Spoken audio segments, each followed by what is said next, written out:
গত দুদিন আগে আমি একটা ভিডিও পোস্ট করেছিলাম, এইটাই সেই ভিডিও যেখানে দেখানো হচ্ছে যে এদিকটা আরু ভ্যালি, এদিকটা কবরস্থান, এদিকে বরফ। সেখানে আমি কোনো অশ্লীল কথাবার্তা বলিনি, না অশ্লীল পোশাক পরেছি, না কারোর বিরুদ্ধে কথা বলেছি, না কাউকে সম্মতি জানিয়ে কথা বলেছি, কোনো অশ্লীল কিচ্ছু ছিল না ভিডিওটাতে। ক্যাপশনে লিখেছিলাম যে পেহেলগামে এক মর্মান্তিক দুর্ঘটনা ঘটেছে, ভাবতেও কেমন লাগছে, 4 দিন আগেও আমরা এই জায়গাতেই ছিলাম। এবার অনেকে এসে কমেন্ট করছে যে এটা সঠিক সময় নয় ভিডিও পোস্ট করবার, তোমার কোনো শিক্ষা নেই, শেমলেস। কেউ কেউ তো মানে আমার চেয়ে অনেক বয়সে বড়, তাদের প্রোফাইল পিকচার দেখলেই বোঝা যায় তারা আমাকে অকথ্য ভাষায় গালাগালি তুইতিকারি করে কথা।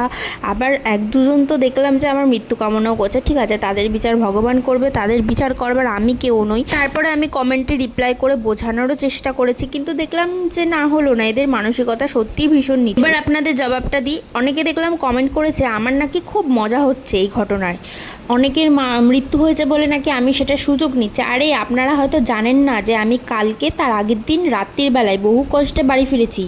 এই ঘটনাটা যতটা মানুষের মধ্যে ছড়িয়ে পড়েছে, ন্যাশনাল হাইওয়েতে ধসের ঘটনাটা কিন্তু সবার মধ্যে ছড়িয়ে পড়েনি।